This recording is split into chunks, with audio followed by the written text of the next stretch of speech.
ছাত্ৰ-ছাত্ৰীসকল, আজি আমি ক্লাছ 1 মেথছৰ চেপ্টাৰ 7 আলোচনা কৰোঁ। চেপ্টাৰ 7ৰ নাম হৈছে সময়। চোৱা, ইয়াত কি বুলি কোৱা হৈছে? বেলিটি ওলাল ৰাতিও পুৱা। বেলিটো কেতিয়া ওলায়? ৰাতিপুৱা, হয় নাই? ৰাতিপুৱা আমাৰ বেলিটো ওলায়। এতিয়া চোৱা, ইয়াত দিয়া হৈছে ভৰ দুপৰীয়া সূৰ্য ককাই মূৰৰ ওপৰত উঠে, ভাত পানী খাই অলপ সময় জিৰাবলৈ লাগে। এতিয়া কি বুলি কোৱা হৈছে? সূৰ্য ক'ত থাকে? দুপৰীয়া মূৰৰ ওপৰত উঠে বুলি কোৱা হৈছে, হয় নাই? সূৰ্যটো আমাৰ দুপৰীয়া সময়ত কি হয়? একদম ৰাস্তাত ওলালেও আমাৰ মূৰত পটককৈ লাগি যায়, হয় নাই? ইয়াৰ তাপখন লাগি যায়। তাৰপিছত কি বুলি কোৱা হৈছে? ভাত পানী খাই অলপ সময় জিৰাবলৈ লাগে। আমি সদায় ভাত পানী খাই অলপ সময় কি কৰোঁ? জিৰাওঁ বা দিনত অলপ সময়ৰ কাৰণে শুওঁ।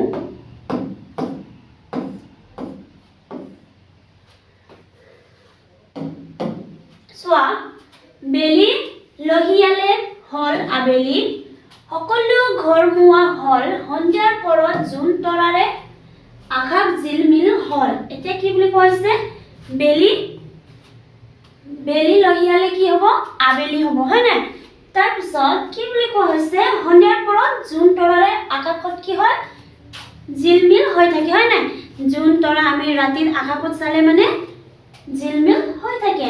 চোৱা, মা দেউতাৰ কথা মানি পঢ়া শুনা কৰোঁ, ভাত পানী খাই ৰাতি শোৱা পাটিত পঢ়োঁ। এতিয়া আমি কি বুলি কোৱা আছে? ইয়াত আমাক মা দেউতাৰ কথা শুনি আমি কি কৰোঁ? পঢ়া শুনা কৰোঁ, হয় নাই?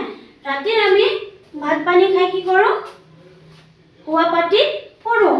মতলব আমি ৰাতিত ভাত পানী খাই মেলি শুওঁ। চোৱা, ইয়াত দিয়া হৈছে মাজনীৰ দিনটো।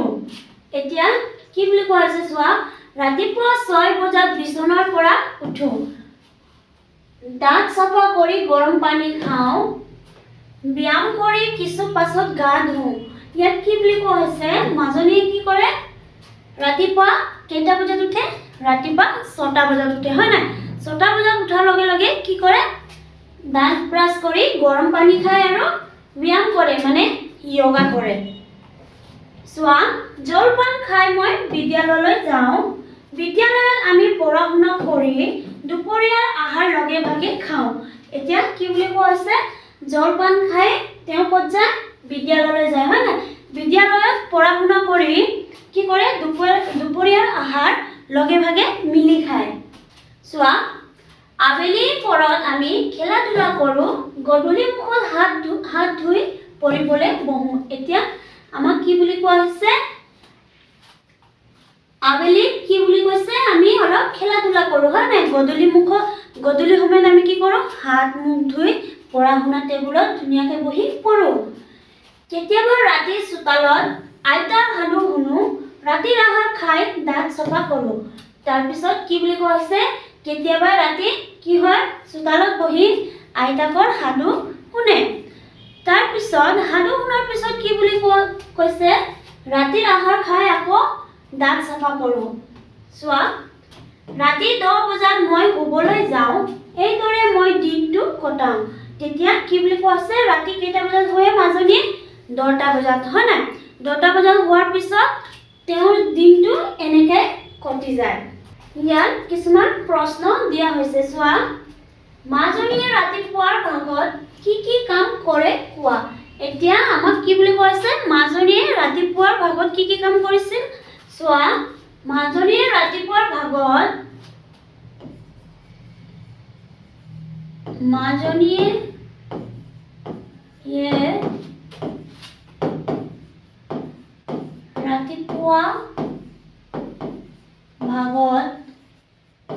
কি কাম কৰিছিল? 6টা বজাত উঠিছিল,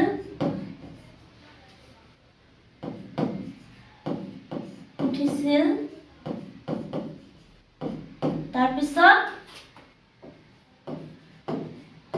দাঁত চাফা কৰিছিল আৰু কি কৰিছিল?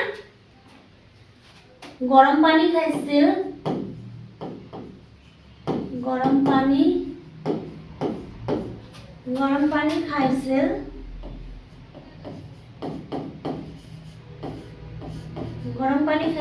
আৰু কি কৰিছিল ব্যায়াম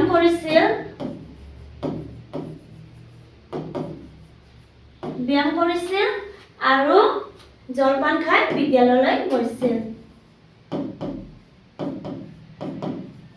জলপান খাই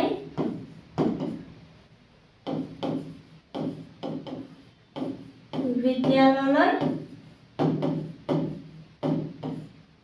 গৈছিল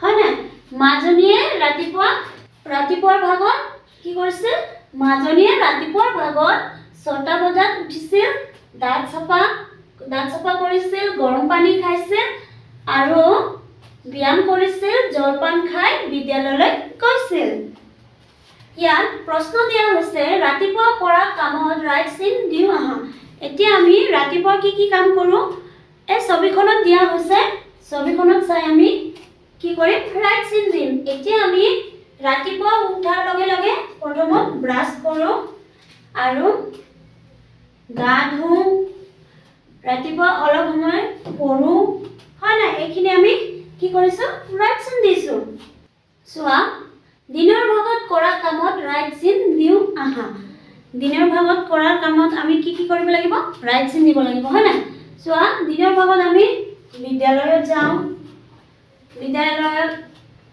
টিফিন টাইমত কি কৰো ভাত খাওঁ তাৰপিছত দিনত ঘৰত থাকিলে হু বা প্ৰায়ভাগ আমি ৰাতিতে হু সেইকাৰণে আমি কি কৰিম ৰাইট চিন নিদিওঁ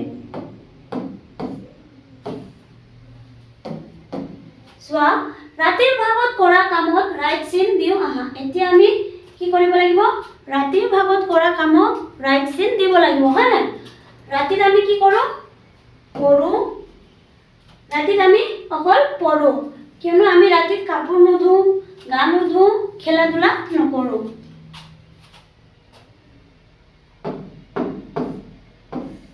আকৌ প্ৰশ্ন দিয়া হৈছে অধিক সময় প্ৰয়োজন হোৱা কামটোত ৰাইট চিন দিও আহা ক নম্বৰত দিয়া আছে প্ৰথমত ছোৱালীজনীয়ে দাঁত ব্ৰাছ কৰিছে আৰু দ্বিতীয় ল'ৰাজনে গা ধুই আছে হয় না দাঁত ব্ৰাছ কৰোঁতে আমাক খুবসে কম 10 মিনিট বা 5 মিনিট কিন্তু আমি গা ধুতে অলপ সময় বেছিকে লওঁ সেইকাৰণে আমি গা ধোৱা সময়ত কি কৰিম ৰাইট চিন দিম চোৱা ইয়াত দুজনী ছোৱালী কি কৰিছে বাল্টিত পানী দি আছে হয় না এতিয়া চোৱা ইয়াত দি আছে ডাঙৰ বাল্টি আৰু সৰু বাল্টি তেনেহলে আমাৰ কি হ'ব সেই ডাঙৰ বাল্টিত পানী ভৰোৱা ছোৱালীজনীৰ সময় হ'ব বেছি ইয়াক আমি ৰাইট চিন দিলো চোৱা 7 বাৰৰ নামবোৰ জানো আহা সোমবাৰৰ পাছত আহে মঙ্গলবাৰ তেনেকৈ আহে বুধ বৃহস্পতি আৰু শুক্ৰবাৰ শনিবাৰে পঢ়াশালীত শনিবৰীয়া চৰা দেওবাৰে ঘৰে ঘৰে হাঁহিৰ ঘৰা এতিয়া ইয়াত কি বুলি কৈছে সোমবাৰৰ পাছত আমাৰ কি আহে মঙ্গলবাৰ আহে মঙ্গলবাৰৰ পিছত আমাৰ কি আহে বুধ বৃহস্পতি আৰু শুক্ৰবাৰ আৰু শনিবাৰে পঢ়াশালীত কি আহে শনিবাৰে পঢ়াশালীত শনিবৰীয়া চৰাই আহে দেওবাৰে ঘৰে ঘৰে হাঁহিৰ ঘৰা ইয়াত কম আহা দিয়া হৈছে প্ৰথম প্ৰশ্ন সোমবাৰৰ পাছত কি বাৰ আহে সোমবাৰৰ পাছত মঙ্গলবাৰ আহে শুক্ৰবাৰৰ আগৰ বাৰটোৰ নাম কি শুক্ৰবাৰৰ আগত কি আহে বৃহস্পতিবাৰ এতিয়া চোৱা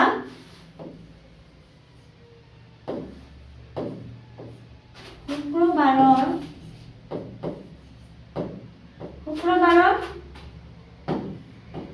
আগৰ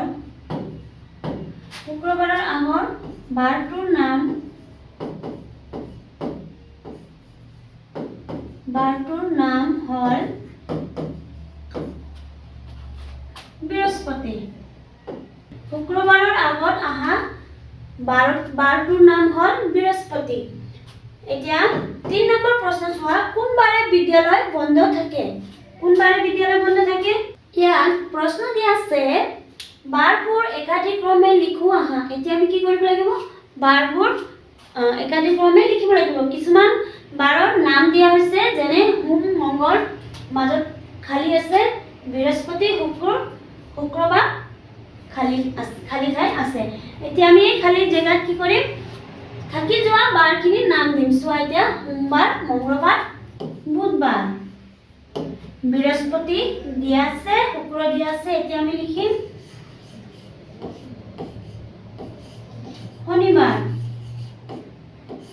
শনিবাৰৰ পিছত দেওবাৰ।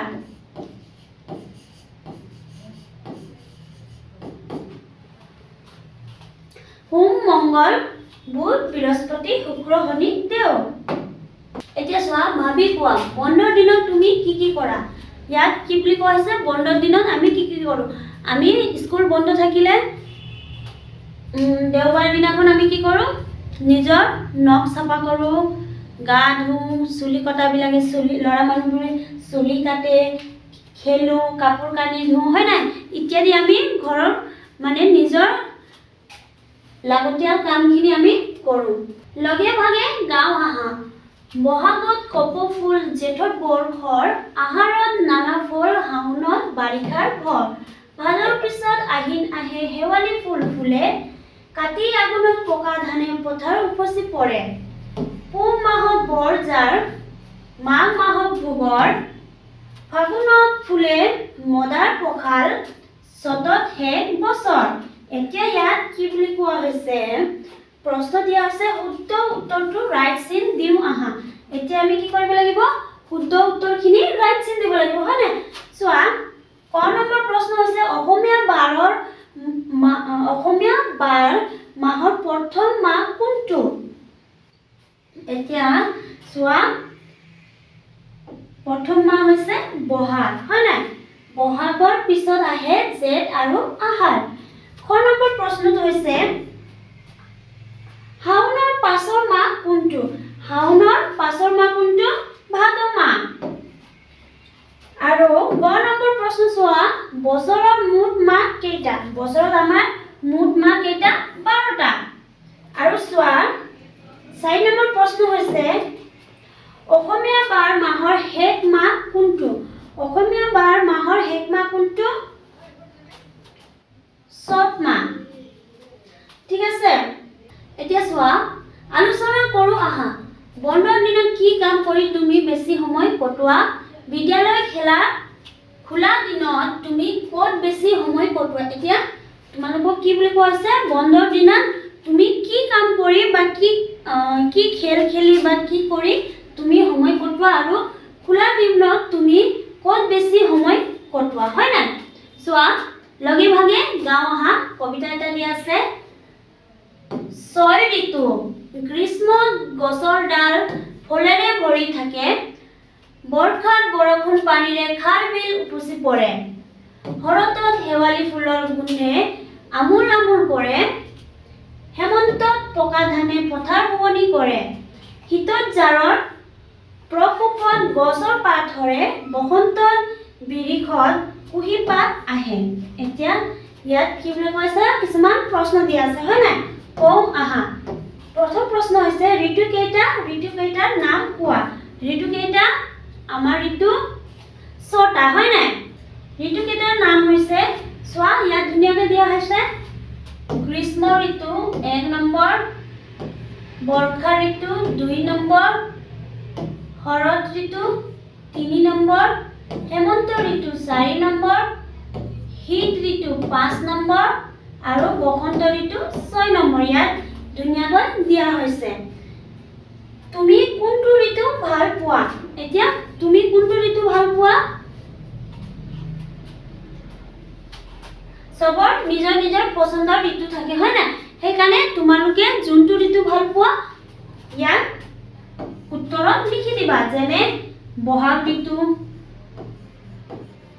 কিছুমানে বহাগ ঋতু ভাল পায়, কিছুমানে বসন্ত ঋতু ভাল পায়,